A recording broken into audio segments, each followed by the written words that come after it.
Nama saya Nana Mikai dari kelompok 5 akan membahas tentang accounting and the time value of money. Nama anggota dari kelompok 5 ada Tommy Aviel dengan NPM akhir 260, Mazianilta dengan NPM akhir 281, Cika Loveliana dengan NPM akhir 327, Salwa Hasna dengan NPM akhir 388, Nana Mikai dengan NPM akhir 397, Koirunisa dengan NPM 407, Faizah Nabila dengan NPM akhir 412. Di slide pertama kita akan membahas tentang konsep dasar nilai uang waktu. Nilai uang waktu sendiri adalah konsep bahwa uang saat ini lebih berharga daripada uang di masa depan karena dapat menghasilkan bunga. Konsep ini digunakan untuk menilai investasi, aset, kewajiban, dan arus kas dengan present value and future value. Penerapan nilai waktu uang dalam akuntansi digunakan untuk menghitung nilai sekarang dari transaksi masa depan seperti piutang dan utang jangka panjang, sewa, program pensiun, aset jangka panjang, kompensasi saham, penggabungan usaha, arus kas masa depan, dan kewajiban lingkungan. Saya Mazianilta dengan NPM akhir 281. Selanjutnya, bunga merupakan imbalan atas penggunaan uang yang dipengaruhi oleh pokok, tingkat bunga, dan waktu. Yang pertama ada bunga sederhana yang dihitung hanya dari pokok awal sehingga jumlah bunga setiap periodenya tetap. Bunga yang diperoleh tidak ditambahkan ke pokok. Yang kedua ada bunga majemuk yang dihitung dari pokok dan bunga sebelumnya sehingga bunganya terus bertambah setiap periodenya. Perhitungannya menggunakan tabel seperti future value dan present value.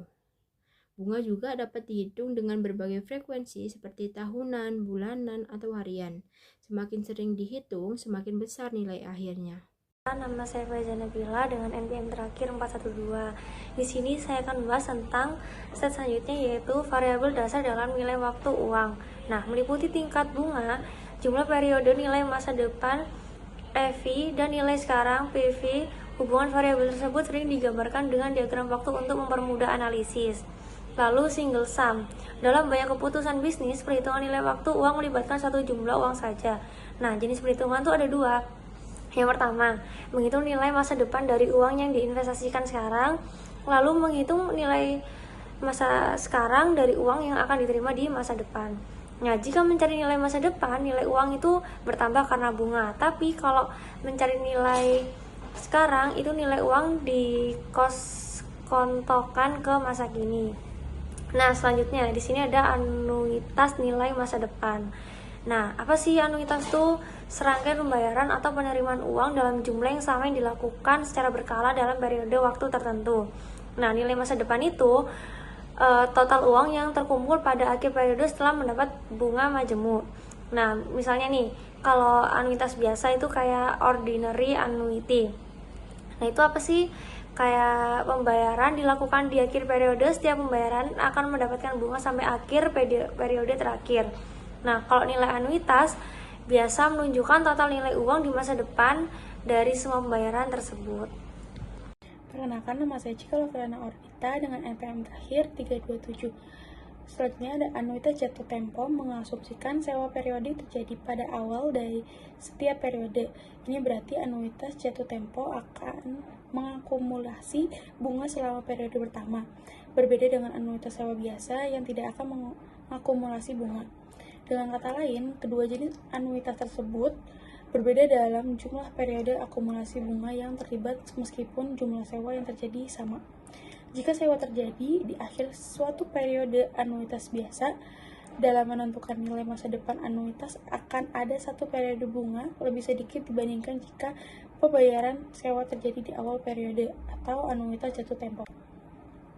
Selanjutnya, anuitas nilai sekarang, jumlah uang yang harus diinvestasikan saat ini agar dengan bunga majemuk dapat menghasilkan serangkaian pembayaran atau penarikan yang sama selama beberapa periode di masa depan.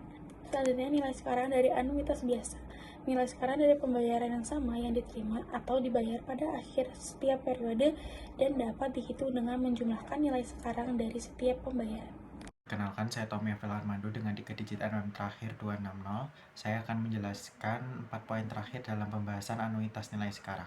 Yang pertama yaitu ada perhitungan tingkat bunga. Nah, perhitungan tingkat bunga digunakan untuk menentukan besarnya bunga yang dikenakan dalam suatu cicilan atau pinjaman. Nah, cara menentukannya yaitu dengan membandingkan jumlah utang yang dimiliki saat ini dengan pembayaran yang dilakukan secara berkala di masa depan. Dengan mengetahui tingkat bunga, kita bisa memahami berapa biaya tambahan yang harus dibayar akibat adanya pinjaman atau investasi. Yang kedua adalah perhitungan pembayaran berkala. Perhitungan ini digunakan untuk menentukan jumlah pembayaran atau penarikan yang tetap setiap periode dari suatu dana yang diinvestasikan dengan tingkat bunga tertentu dalam jangka waktu tertentu. Nah, contohnya bisa dilihat dari cicilan rumah, cicilan kendaraan atau tabungan rutin, di mana setiap periode kita membayar jumlahnya yang sama. Yang ketiga yaitu penerapan nilai waktu uang dalam kebijakan publik. Nah, konsep nilai waktu uang tidak hanya digunakan dalam keuangan pribadi, tapi juga digunakan oleh pemerintah untuk menilai arus kas yang akan terjadi di masa depan. Sebagai contohnya, pada konsep ini yaitu menentukan harga penjualan hak pengelolaan jalan tol, pembangunan jembatan, atau dalam penyelesaian pembayaran dari suatu perusahaan kepada pemerintah. Dan yang terakhir yaitu nilai sekarang dari anuitas jatuh tempo. Anuitas jatuh tempo adalah pembayaran yang dilakukan di awal setiap periode. Karena pembayaran yang dilakukan lebih awal dibandingkan anuitas biasa, maka nilai sekarang dari anuitas jatuh tempo itu lebih besar. Hal ini terjadi karena pembayaran tersebut didiskonkan satu periode lebih sedikit, sehingga nilainya menjadi lebih tinggi pada saat ini. Jadi dapat disimpulkan bahwa dalam anuitas nilai sekarang kita itu bisa mengetahui hitung tingkat bunga, jumlah pembayaran berkala, serta nilai uang saat ini dari pembayaran yang terjadi di masa depan, baik dalam kegiatan keuangan maupun dalam sebuah kebijakan publik. Perkenalkan, nama saya Salwas Nabida dengan NPM terakhir 388. Melanjutkan pembahasan kita mengenai nilai waktu uang, sekarang kita akan masuk ke topik yang sedikit lebih spesifik, yaitu anuitas tertunda atau sering juga disebut anuitas tertangguh. Nah, apa bedanya dengan anuitas biasa? Jadi anuitas tertunda adalah rangkaian pembayaran yang tidak langsung dimulai saat ini, melainkan baru dimulai setelah melewati beberapa periode tertentu. Nah, selama masa penundaan tersebut tidak ada pembayaran yang dilakukan. Lalu bagaimana cara kita menghitung nilai masa depan atau future value dari anuitas jenis ini? Nah, caranya itu sama aja dengan kayak anuitas biasa, karena periode penundaan di awal tidak akan memengaruhi proses akumulasi bunga pada saat pembayaran sudah mulai berjalan nantinya. Kalau tadi kita bicara nilai masa depan, terus bagaimana dengan nilai sekarang atau present value dari anuitas tertunda? Untuk menghitungnya ada dua pendekatan yang bisa kita lakukan. Yang pertama, kita bisa menghitung nilai sekarang seolah-olah ini adalah anuitas biasa. Lalu kita kurangi dengan nilai sekarang dari pembayaran yang hilang atau tidak diterima selama masa penundaan tadi. Atau cara kedua, kita hitung dulu nilai sekarangnya tepat di awal periode pembayaran. Baru kemudian hasilnya kita discounting atau tarik kembali nilainya ke titik nol atau waktu saat ini. Terakhir, konsep nilai waktu uang ini sangat krusial dalam penilaian obligasi jangka panjang. Saat kita ingin menentukan harga sebuah obligasi, kita harus menghitung nilai sekarang dari dua sumber arus kas utama. Yang pertama yaitu pembayaran bunga periodik yang kita hitung sebagai anuitas, dan yang kedua pembayaran nilai pokok pada saat jatuh tempo. Nah, keduanya ini kita hitung menggunakan tingkat bunga pasar yang berlaku saat ini agar kita tahu berapa nilai wajar dari obligasi tersebut. Nah, jadi memahami anuitas tertunda dan penilaian obligasi menentukan kita melihat gambaran keuangan yang lebih luas, terutama dalam investasi jangka panjang. Saya Hairunisa dengan NPM akhir 407. Metode bunga efektif untuk amortisasi atau premi obligasi digunakan untuk mengamortisasi diskonto atau premi obligasi dengan menghitung beban bunga berdasarkan nilai tercatat obligasi pada awal periode dikalikan tingkat bunga efektif dan membandingkannya dengan bunga yang dibayarkan. perhitungan amortisasi. Metode bunga efektif menghasilkan beban bunga periodik yang merupakan persentase konstan dari nilai tercatat obligasi, sehingga memberikan pencocokan yang lebih tepat antara beban dan pendapatan. Pengukuran nilai sekarang. Menurut IFRS 13, menggunakan pendekatan arus kas yang diharapkan dengan mempertimbangkan berbagai kemungkinan arus kas serta probabilitas terjadinya untuk menghasilkan nilai yang lebih relevan.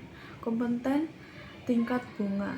Yang pertama yaitu tingkat bunga murni.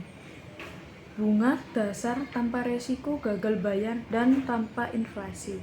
Yang kedua yaitu tingkat inflasi yang diharapkan. Tambahan bunga untuk mengimbangi penurunan nilai uang akibat inflasi. Yang ketiga yaitu tingkat resiko kredit. Tambahan bunga karena adanya resiko pinjaman tidak mampu membayar.